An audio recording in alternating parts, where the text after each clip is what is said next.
Factores que impiden la calidad educativa. La educación y las luchas políticas y gremiales. La lucha de los liberales se da en contra de la educación religiosa, pues querían convertirla en educación laica. La moral laica. Los liberales eliminaron las escuelas de enseñanza moral religiosa y pusieron la moral laica. La educación capitalista implantaba la ideología burguesa. Con la construcción del sistema educativo en el gobierno de Álvaro Obregón, en 1921 se crea la SEP.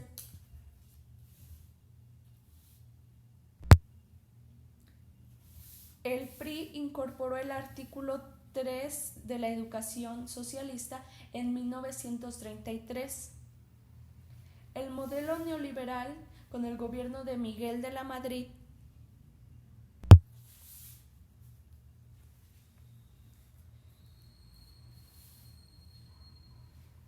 se hace el modelo neoliberal, que es un sustento al egoísmo, en 1982.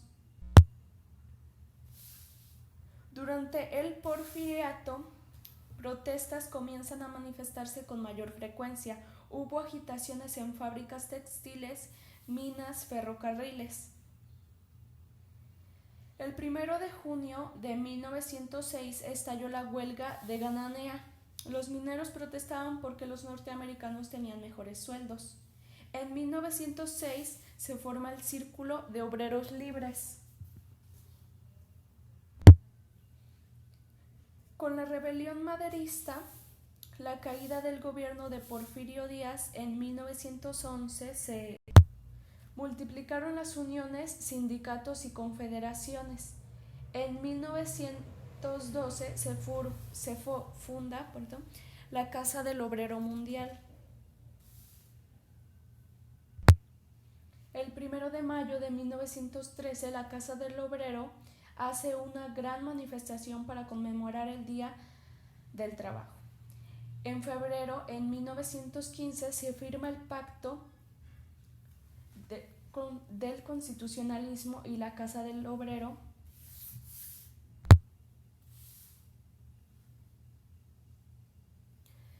que fue una alianza con el gobierno.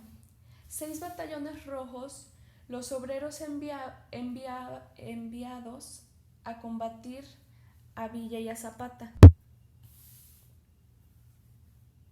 En 1916 decretan una huelga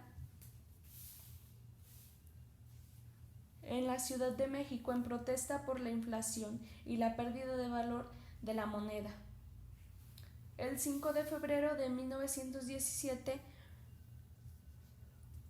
la nueva Constitución, en el artículo 123, que se reconoce el derecho a organizarse, derecho a huelgas, creación de instrumento para solucionar los conflictos laborales. En 1918 se crea la Confederación Regional Obrera Mexicana en Saltillo, la CROM. Esta busca la unificación de obreros. En 1919 se forma el Partido Laborista Mexicano. En 1924, Plutarco Elías Calles llega a la presidencia y apoya a la CROM. En 1925, la policía reprime a grupos de obreros que resisten a ser incorporados a la CROM. Se aprueba la reforma. El artículo 83 permite la elección del obrero. En 1912 nació como doctrina que buscaba reemplazar al Estado por una sociedad constituida en torno a las uniones independientes de trabajadores, la Casa del Obrero. En junio del 1906 estalló la huelga mineral en Cananea. CTM nace como principal organización sindical en México. Los mineros manifiestan desacuerdo. Miguel Alemán da por terminado el conflicto procediendo a los términos del artículo 123. Durante el sexenio de Ruiz Cortines surgen movimientos que además buscan mejores salarios, luchan por la democracia sindical. En agosto, el gremio ferrocarrilero convoca a elecciones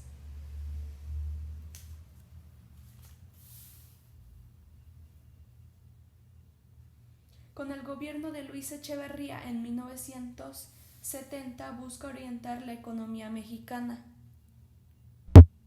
En 1972 el gobierno de Echeverría propone la celebración de un congreso para construir un sindicato que unificara a todos los trabajadores de la industria eléctrica.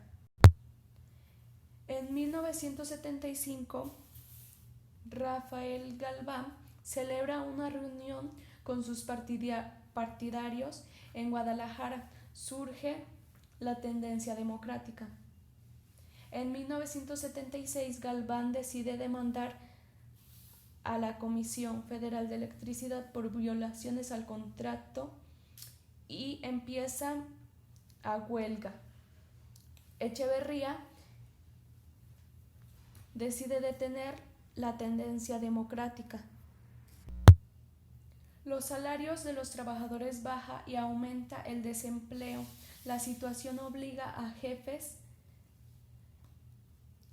a despedir.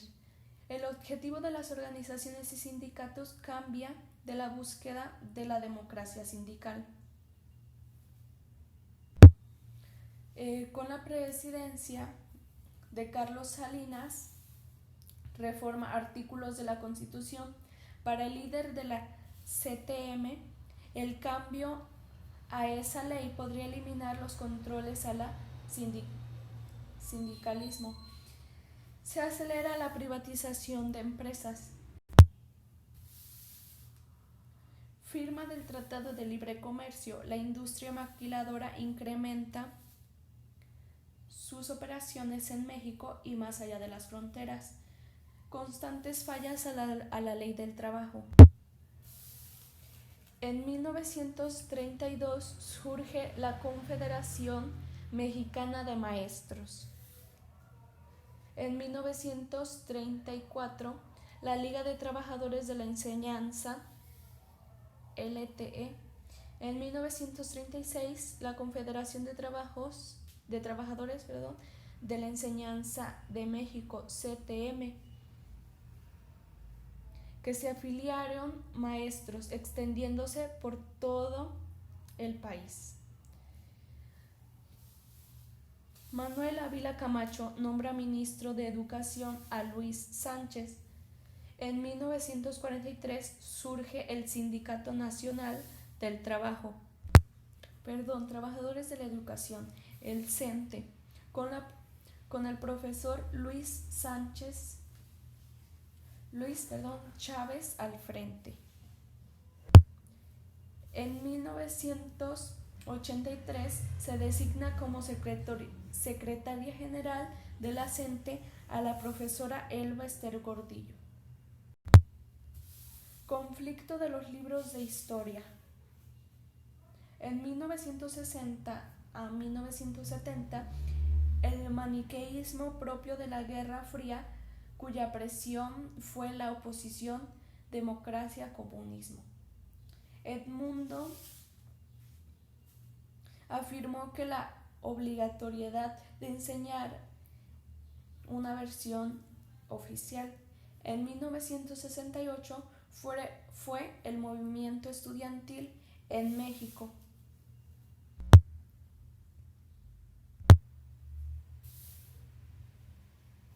En 1981 marcó el inicio de otro episodio de inestabilidad financiera. El gobierno de Madrid recibió el poder bajo condiciones de crisis.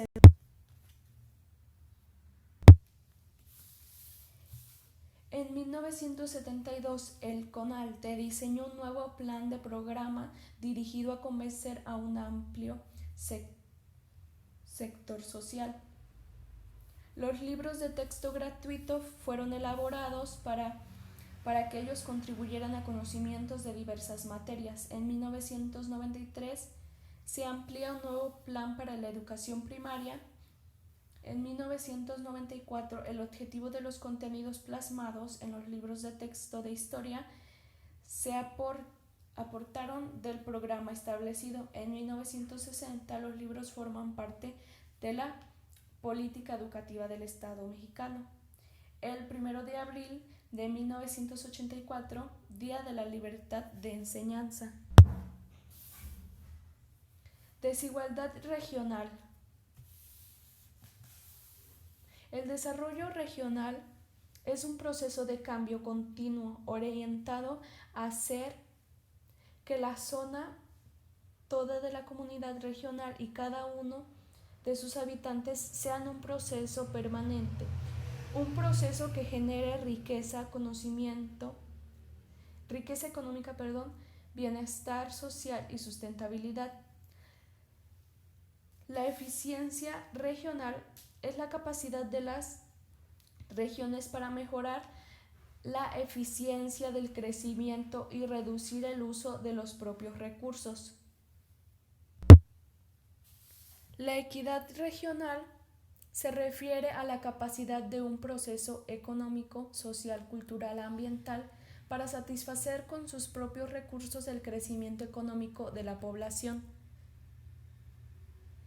Esa era la eficiencia regional. Y la equidad regional es la capacidad de las regiones para reducir al mínimo las necesidades internas y externas de bienes tratar de la población.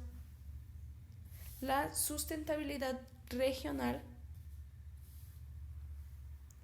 es la opción para promover el desarrollo económico y social en equilibrio con la utilización de los recursos naturales que poseen las regiones.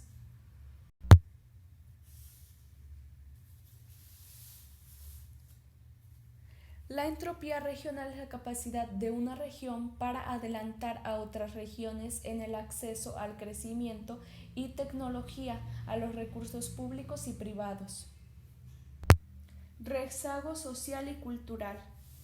El rezago social es una medida ponderada construida por el Coneval para medir la pobreza multidimensional, por lo cual resume en 4 dimensiones sociales de carencias: educación, servicios de salud, servicios básicos y aspectos en la vivienda. Rezago cultural se refiere a la noción de que la cultura necesita tiempo para ponerse al día con las innovaciones tecnológicas y los problemas sociales. Los paliativos en la educación básica. Su objetivo es dar respuesta a las necesidades físicas, psicológicas, sociales, mejorando la calidad de vida de los pacientes de cualquier edad de forma integral. Eso fue todo, espero y le haya agradado.